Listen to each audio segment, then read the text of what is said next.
गोठेघर underpass खाली मोठा खड्डा, अपघाताचा धोका वाढला। अंडरपासमधील खड्ड्यामुळे वाहतूक कोंडी, नागरिकांकडून तातडीच्या दुरुस्तीची मागणी।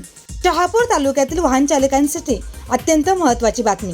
शेणवे मुरबाड मार्गावर गोठेघरजवळ मुंबई नाशिक महामार्गावरील अंडरपास पुलाखाली मोठा खड्डा पडला असून सततच्या पावसामुळे तो पूर्णपणे पाण्याखाली गेला आहे।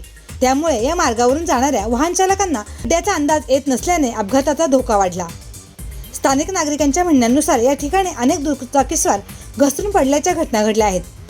खड्डा दिसत नसल्याने वाहन चालकांना अचानक धक्का बसतो आणि अपघात होण्याची शक्यता निर्माण होते। हा मार्ग शहापूर, शेणवे, गोठेघर आणि मुरबाड परिसराला जोडणारा महत्त्वाचा मार्ग असल्याने दिवसभर मोठ्या प्रमाणात वाहनांची ये-जा इथे सुरू असते।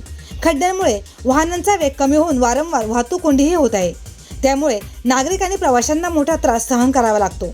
स्थानिकांनी संबंधित विभागाकडे या धोकादायक खड्ड्याची तातडीने दुरुस्ती करण्याची मागणी केली। दुरुस्ती होईपर्यंत या ठिकाणी इशारा फलक आणि सुरक्षिततेच्या उपाययोजना कराव्यात अशी मागणी करण्यात आली आहे। पावसाळ्याच्या पार्श्वभूमीवर या मार्गाने प्रवास करणाऱ्या वाहन चालकांनी वेगावर नियंत्रण ठेवून सावधगिरीने वाहन चालवावे असे आवाहन करण्यात आले आहे।